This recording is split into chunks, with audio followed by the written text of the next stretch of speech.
오늘 12시 20분에 행사가 있어서 그 시간에 끝내보려고 노력을 하겠습니다. 네. 자, 오늘 본문은 여러분 익히 아시는 본문이시죠? 가늠하다 붙잡힌 가련한 여인의 이야기입니다. 현장에서 잡혔으니까 이건 빼도 박도 못하는 그런 가련한 한 여인의 이야기입니다. 개역 성경을 보면은, 이건 우리가 지금 새 번역을 봤습니다만은, 개역 성경에 보면은 어디서부터 시작하냐면 사실은 7장 52절 마지막 절, 7장의 마지막 절, 7장 52절로부터 시작합니다. 7장 52절로부터 시작해서 8장 11절에 끝납니다. 원래 성경은 장절이 있는 거 아니죠? 아시죠? 설명 안 드렸던가요? 성경에는 원래 성경은 장절이 없어요. 장절이 없이 그냥 쭉 그냥 읽어가는 겁니다. 그런데 참 그렇게 하면 시간이 많이 걸리죠. 찾으려면은.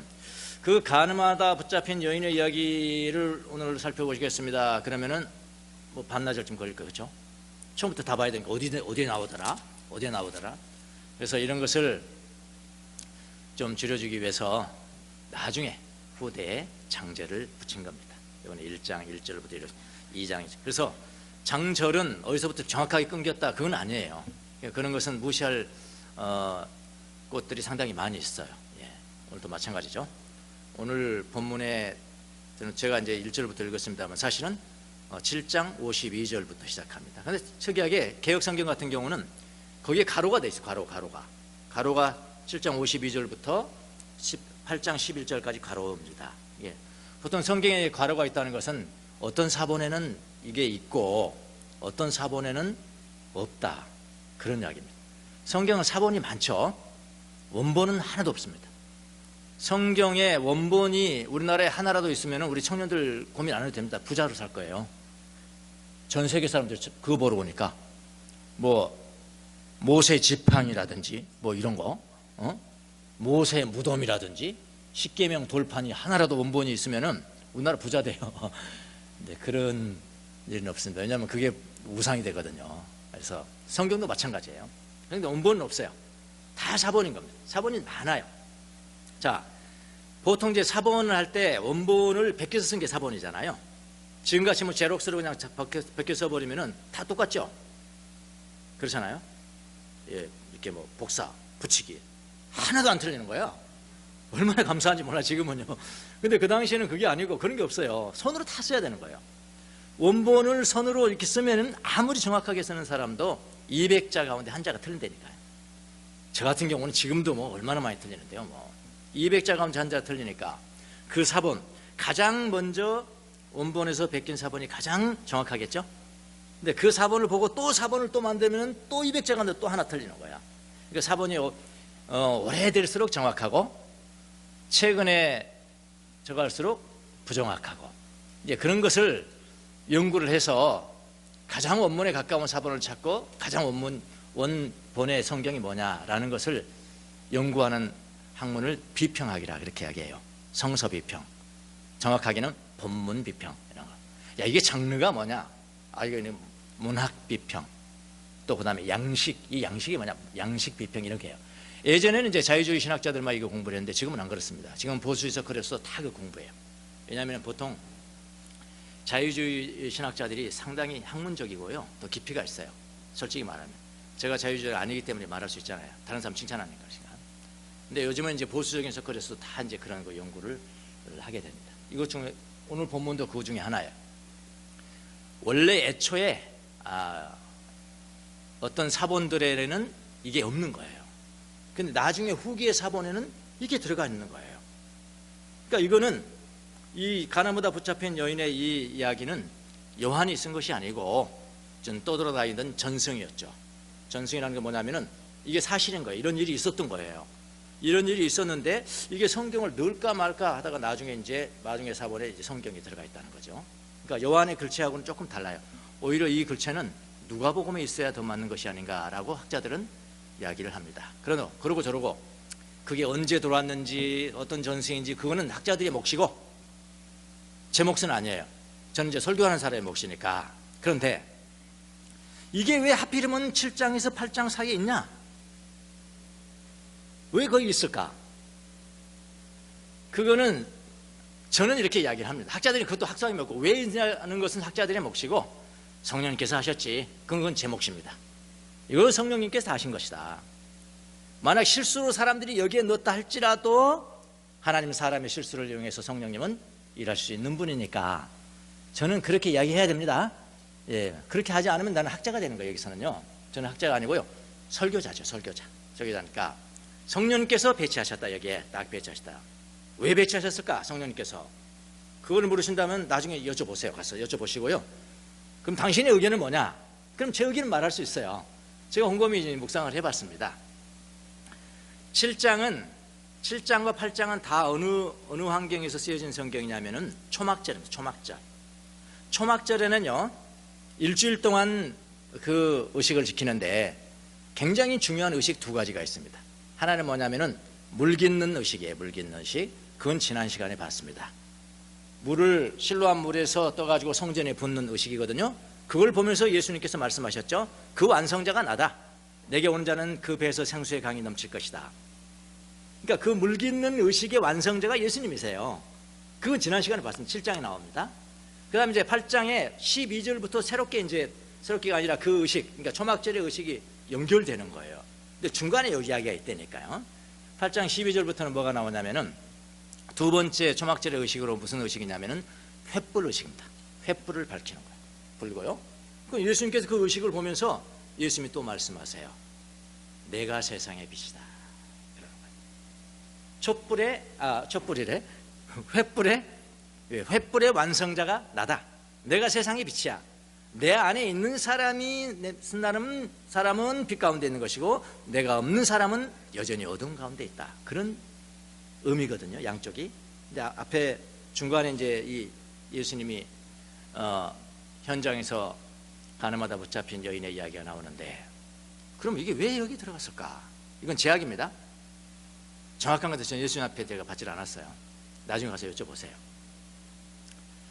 자, 지금 물 깃는 의식과 횃불의 의식의 완성자가 예수님이시니까 이 세상 사람들 가운데는 굉장히 횃불을 들고 영리한 사람 척 하면서 그 마음속에는 어두운 사람이 있고요. 그렇지 않고 뭐 그런 굉장한 지식은 없지만은 예수님을 받아들여서 마음속에 빛이 있는 사람들이 있거든요. 예수님이 지금 행동으로 보여준 예화죠. 서기관과 바리새인들은 그렇게 자기들 종교적인 지식이 있다 하지만은 여전히 그들의 마음속에는 예수님이 없기 때문에 거기는 어두운 거예요. 너무나 어두워서 자기 중심적 삶이 얼마나 큰 죄라는, 자기 죄는 보지 못하고 남의 여인의 죄만 보고 지금 정죄하려고 왔으니까. 근데 그 여인은 바로 예수님 앞에 용서받고 빛이 들어왔거든요. 이걸 보여주는 예화겠다. 패러블 인 액션 그러죠. 행동으로 보여주는 예화로 이걸 넣겠다. 성령님께서. 이거는 제 의견입니다. 더 정확한 의견은 예수님한테 물어보시라니까요. 그리고 제가 오늘 틀렸다 하더라도 예수님이 절대 저 나무라지 않습니다. 굉장히 중요하다면 누가 써놓으셨어야죠. 여기다 왜 이걸 내가 여기에 배치했다 써놓으셨어요? 안 써놓으셨으니까 저는 제 지식의 한도에서 그렇게 정도 했습니다. 그러나 아직 굉장히 아름다운 이야기입니다. 여기 지금 여러분이 아시다시피요. 자, 오늘은 이야기는 한 편의 단편 영화 정도 될까요? 그냥 아름다운 이야기입니다. 거의 돌맞아 죽을 운명을 가졌던 한 여인의 극적인 반전, 극적인 반전으로 빛을 얻었다. 그 마음에 빛을 얻고 자유를 얻고 그랬다는 스토리잖아요. 하나야. 스토리니까 스토리처럼 한번 이야기를 한번 살펴보도록 하겠습니다. 장소는 어디입니까? 주요 장소는 성전뜰입니다. 여기는 성전이라고 그랬지만 성전뜰이에요. 성전뜰은 누가 오는 수준이냐면 이방인도 올 수 있습니다. 하나님을 내가 찾으러 오는데 이방인을 누가 쫓겠습니까? 유대인도 올 수 있고 이방인도 올 수 있고 남녀노소 다 올 수 있습니다. 거기서 주로 이제 가르침이 행해지는 거예요. 가르침이 행해지고요. 때는 어느 때냐면 새벽입니다. 새벽에. 이른 아침에 그랬으면 새벽이거든요. 여러분 새벽에 성전뜰에 종교적인 강의를 듣기 위해서 올 수 있을 정도면은 어느 정도 열심히 있으신 분은 아시겠죠? 여기 지금 새벽에 나오라 하면 안 나오실 분이 태반이거든요. 그러니까 여러분보다도 훨씬 열심인, 여러분과 저보다도 훨씬 열심인 종교적 열성을 가진 사람들이 지금 모여 있는 겁니다. 성전뜰에 다 모여 있고. 그 다음에 예수님이 물론 거기 계시고요. 그 다음에 누가 있냐면은 서기관과 바리새인들. 여기는 율법학자들이라고 했습니다. 율법학자들은 서기관들입니다. 성경을 쓰는 사람들이고 그 다음에 성경을 해석하는 사람들이니까 그 사람들의 부류가 있고, 아침에 일찍 종교적인 의식을 취하기 위해서 온 부류가 있고, 그 다음에 특이하게 한 여인이 있고, 현장에서 가나마다 붙잡힌 여인이 있고, 그 다음에 예수님이 있고, 이렇게 돼 있어요. 주인공이 누굴까요? 주인공이 물론 예수님이겠죠. 예. 예수님은 항상 주인공이니까요. 그럼 예수님이 빼면은 주인공이 누굴까요? 이 가련한 여인이죠. 예, 가련한 여인이 주인공입니다. 그래서 항상 이런 성경을 읽을 때는, 묵상할 때는 내가 저 여인이야, 그렇게 묵상하셔야 돼. 아무리 생각해도 나는 저 여인이 아닌 것 같아. 여인이 아닌 것 같아. 나는 바리새인 같아. 나는 율법학자들 같아. 나는 누구 정죄하고 고소하고 하는 사람 같아. 그럼 회개하시지, 묵상할 때. 네. 여러분이, 우리가 예수님 될 수는 없잖아요. 항상 묵상할 때는 그 사람, 그 안에 있는 주인공이 누굴까? 나는 저 사람일까? 아닐까? 그런 식으로 묵상을 해야 되죠. 자, 여기서 어떤 일이 발생하냐면은, 예수님을 제안하면 주인공은 가련한 여인인데, 그런데 가면 주인공이 여인인데, 주인공은 원래 어떤 사람이 주인공입니까? 대사가 제일 많죠. 말이 제일 많죠. 제일 많이 하잖아요. 여러분 영화 배우들은 내 대사 뭡니까? 대사에 내 말이 얼마나 있는 것인가? 거기에 따라서 이건 엑스트라고요. 대사가 많이 있으면 주인공이죠. 그런데 오늘의 영화는 참 우리 예상을 깨고, 주인공의 대사는 몇 군데 나옵니까? 단 한 군데입니다. 그게 오늘 제목입니다. 이 저겁니다. 저거. 아무도 없습니다, 주님.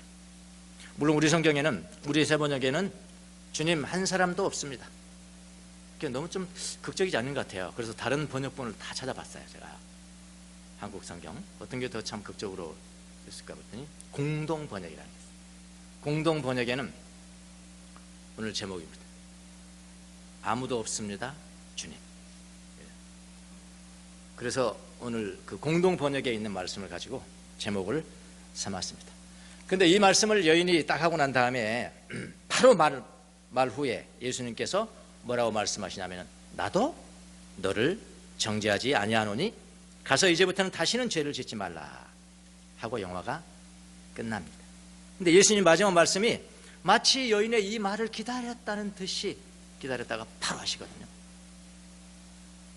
그래서 오늘 이 아무도 없습니다, 주님, 이 여인의 말이 여인의 모든 것을 함축하고 있는 그런 말씀인 것 같습니다. 그래서 주인공이 여인이니까 이 여인의 입장에서 이야기를 한번 접근해 보도록 하겠습니다.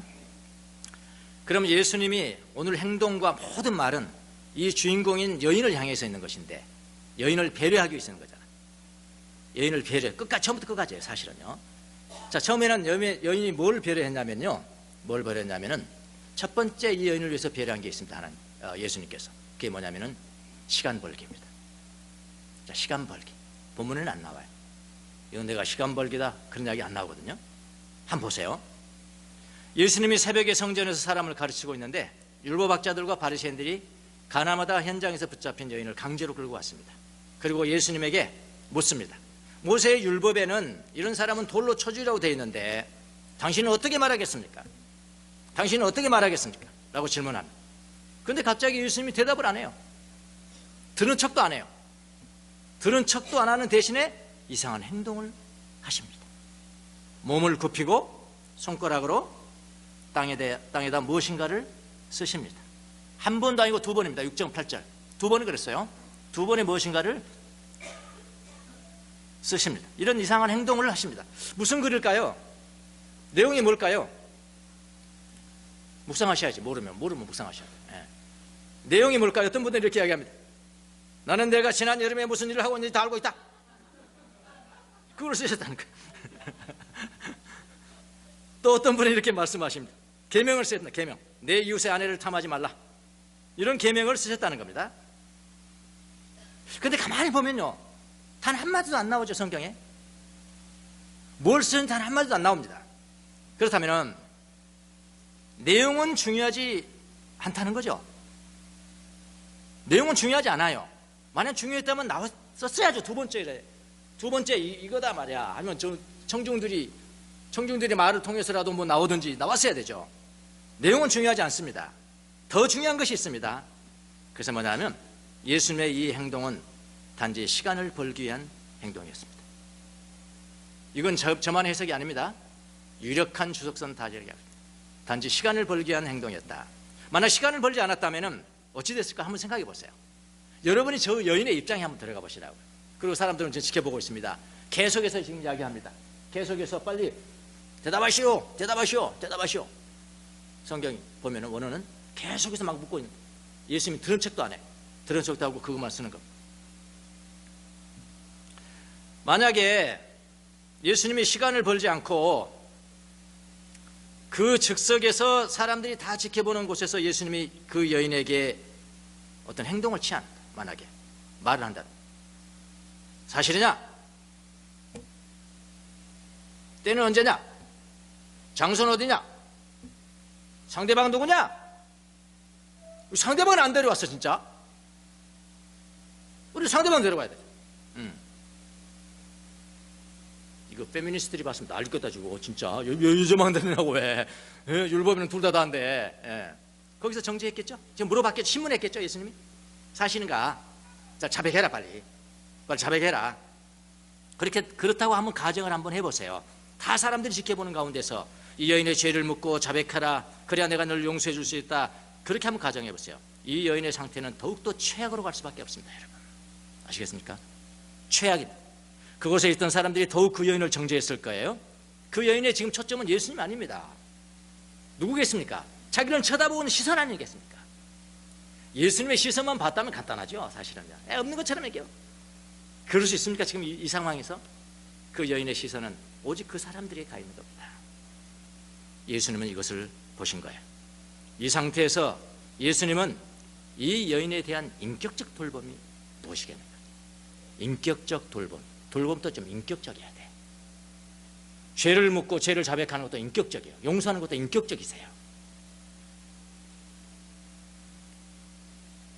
어떤 사람들은 자기의 죄를 자백하려면 모든 사람들이 있는 앞에서 다 고백하고 그래야 용서된다. 이렇게 공공연히 가르치는 것도 있어요. 그것은요 가끔 그런 사람도 있었을 거예요. 그런 사람이 가끔 있을 수 있지만 그것을 교회가 룰로 정해놓으면 곤란합니다. 나중에 그렇게 하면 어떻게 되는지 아세요?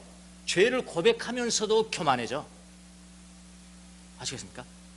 죄를 고백하면서도 교만해. 나는 이렇게 하고 있잖아. 나는 이렇게 하고 있잖아. 그게 용서받겠습니까?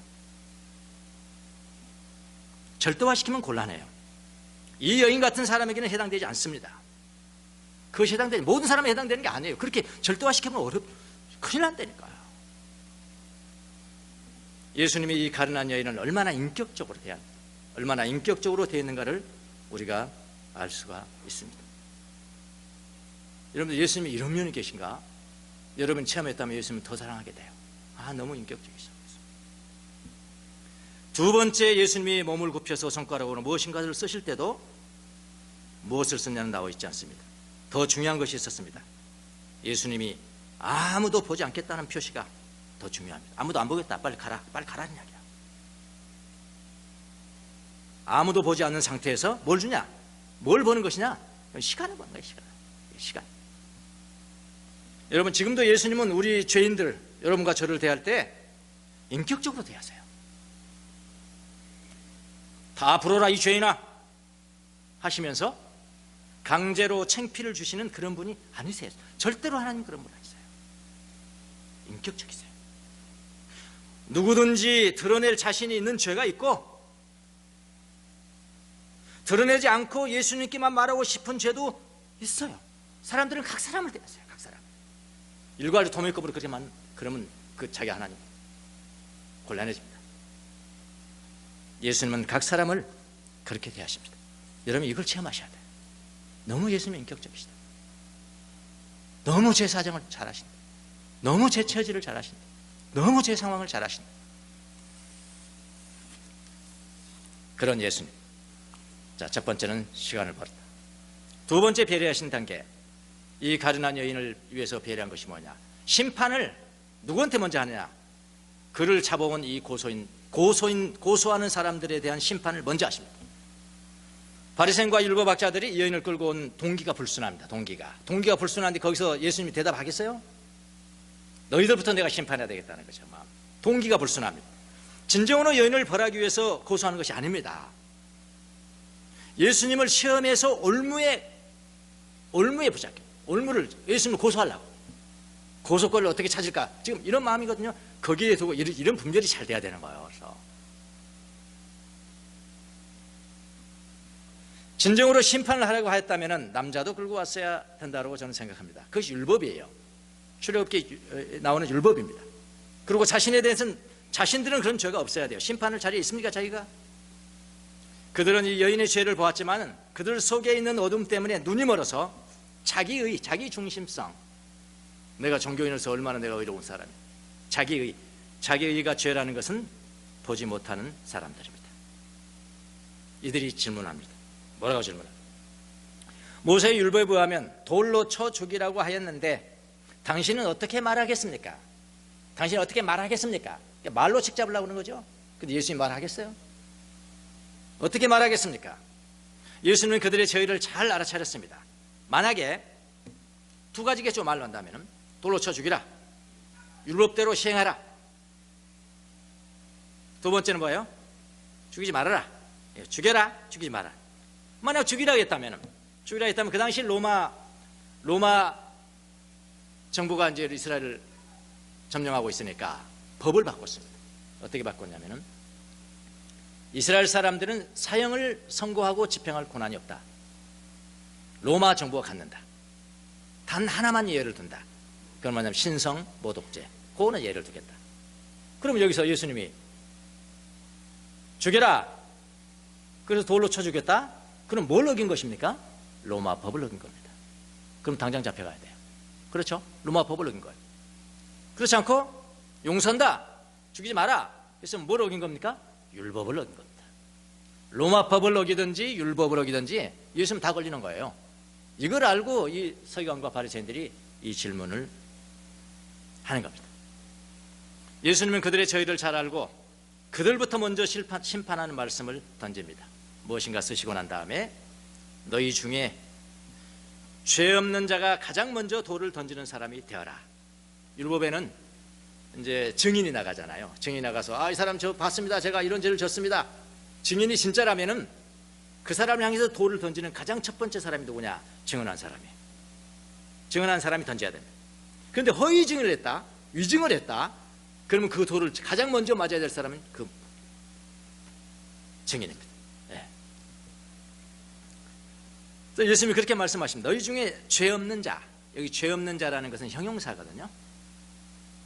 제일 마지막 11절에 다시는 죄를 짓지 말라 하는 것은 하마르타노. 그는 동사입니다. 여기는 형용사야, 상태야. 죄가 있는 상태. 그런 죄가 없는 상태에 있는 사람, 가장 먼저 돌을 던지는 사람이 되어라. 그리고 예수님이 고개를 숙이고 그들을 보지 않습니다. 그들을 막 보면서 지엄다가 던져봐. 했으면 안 갔을 거예요. 안 갔을 것 같아요. 안 보시잖아요. 아예 안 보고 두 번째도 그냥 무엇인가를 쓰십니다. 그 말씀에 그것을 들은 사람들의 모두가 다 양심의 가책을 느껴. 바리새인과 서기관뿐만 아닙니다.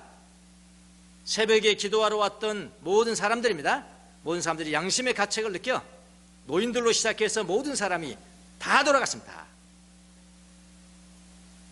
종교적인 지도자들도 돌아가고 성도들도 다 돌아간 거예요. 지금 쉽게 말하면 거기 와서 기도하러 왔던 사람 다 돌아갔다니까. 다 돌아갔다.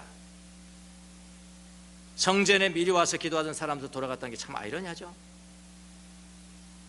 이 말씀이 그곳에 있는 모든, 예수님의 이 말씀이 그곳에 있는 모든 사람들에 대한 심판의 말씀인 겁니다. 그들이 만약 양심의 가책을 받고요, 양심이 너무 아프다, 나 용서받아야 되겠다, 나 하나님께 용서받아야 되겠다, 그걸 원했다면 가서는 안 되죠. 누구 곁에 있어야 됩니까? 그 여인의 곁으로 가야 됩니다.